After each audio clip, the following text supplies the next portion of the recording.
নমস্কার বন্ধুরা, খাই খাই বাই চ্যানেলে সবাইকে স্বাগত জানাই। আরও একটি নতুন রেসিপি ভিডিও নিয়ে চলে এসেছি। আজ আমি বানাবো রুই মাছের চপ।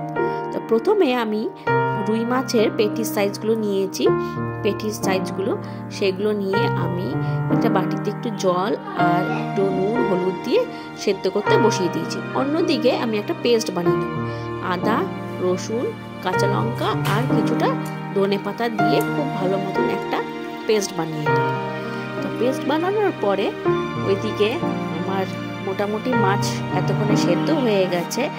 তো মাছের কাঁটা আমি একটা একটা করে ছাড়িয়ে নেব, যাতে একটাও যেন কাঁটা না থাকে।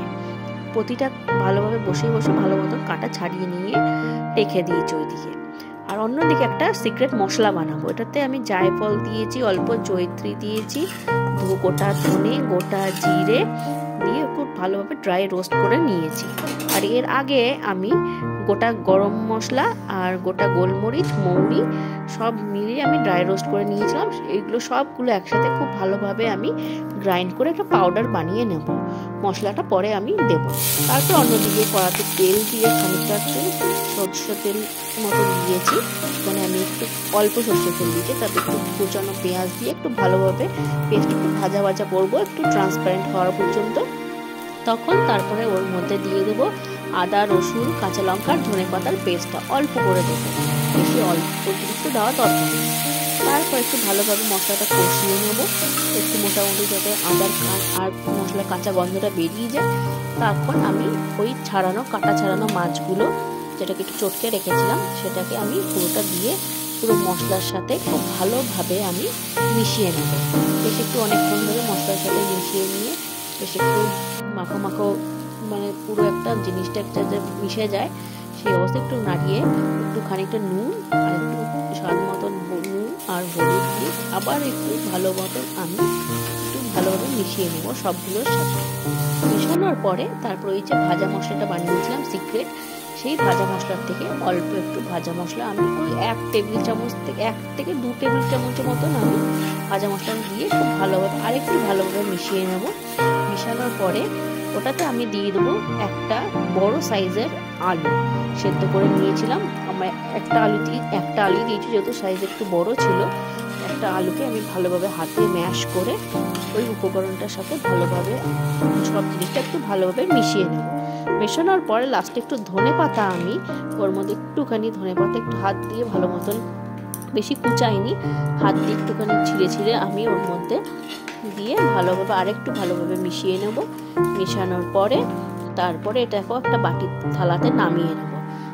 মোটামুটি একটু ঠান্ডা হলে পরে হাতে সওয়া যায়, ওই অবস্থায় আমি বেশ ভালো মতন একটু অল্প অল্প করে মন্ড নিয়ে ওটাকে ভালো মতন একটু চেপে চেপে একটু চপের আকারে সাইজে আমি এইভাবে করে নেব। তোমরা চাইলে লম্বা আকারও করতে পারো। আমি এরকম চ্যাপটা চ্যাপটা চপের সাইজের মতন আমি আকারে সবগুলো করে নিয়েছি। তারপরে অন্যদিকে আমি একটা বাটিতে একটু কর্নফ্লাওয়ার নিয়ে নিয়েছি। আমার কাছে ডিম ছিল না, তোমরা চাইলে ডিমের গোলাও করতে পারো। আমি কর্নফ্লাওয়ারের গোলায় চুবিয়ে নিয়ে ওই যে শেপ চপেরটা কর্নফ্লাওয়ার চুবিয়ে নিয়ে তারপর বিস্কুটের গুঁড়োতে ভালোভাবে একটুখানি কোট করে নেব। বিস্কুটের গুঁড়োতে কোট করে নিয়ে খুব ভালো মতো বিস্কুটের গুঁড়ো লাগিয়ে নেব। পুরোটা একটা একটা করে চপ করে পুরো বিস্কুটের গুঁড়ো লাগিয়ে নিয়ে আবার আমি আবার একটা কর্নফ্লাওয়ারের গোলাতে আবার একবার ওয়াশ করব। আবার ভালো মতন চুবিয়ে নিয়ে কর্নফ্লাওয়ার গোলায় আবার একটু বিস্কুটের গুঁড়ো মাখিয়ে নিয়ে এইভাবে আমি একটা করে চপ আমি বানিয়ে নেব। মোটামুটি চপ যখন রেডি হয়ে যাবে, অন্যদিকে কড়াতে আমি তেল গরম করতে বসিয়ে দেবো। ওখানে আমি রিফাইন্ড অয়েল নিয়েছি, ফরচুনের রাইস ব্র্যান্ড অয়েল, সেটাতেই আমি গরম করতে বসিয়ে দিয়েছিলাম। তো তেলটা মোটামুটি গরম হয়েছে, তখন মিডিয়াম টু লো তে আমি একটা চপ খুব ভালো মতন এপিট ওপিট উল্টে নিয়ে বেশ ভালো মতন এপিট ওপিট করে ভাজা ভাজা করে উল্টে পাল্টে নিয়ে আমি চপগুলোকে এক এক করে ভেজে তুলে নেব।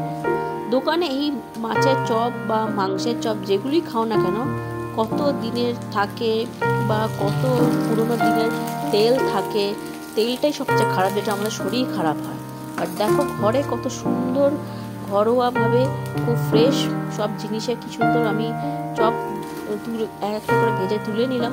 কত সুন্দর চপ আমি বানিয়ে নিলাম। দেখো কত সুন্দর হয়েছে, দোকানে থেকে কোনো অংশ কম নেই। একটা ভেঙে দেখাচ্ছি তোমাদেরকে, দেখো কত তাজা একদম, কত সুন্দর ভিতরে, খেতেও দারুণ হয়েছে। তোমরা এইভাবে একবার ট্রাই করেই দেখতে পারো, আমাকে অবশ্যই জানিয়ে একবার ট্রাই করে কেমন হয়েছে খেতে। আবারও আসবে একটা নতুন ভিডিও নিয়ে, ততক্ষণে তোমরা ভালো থাকো।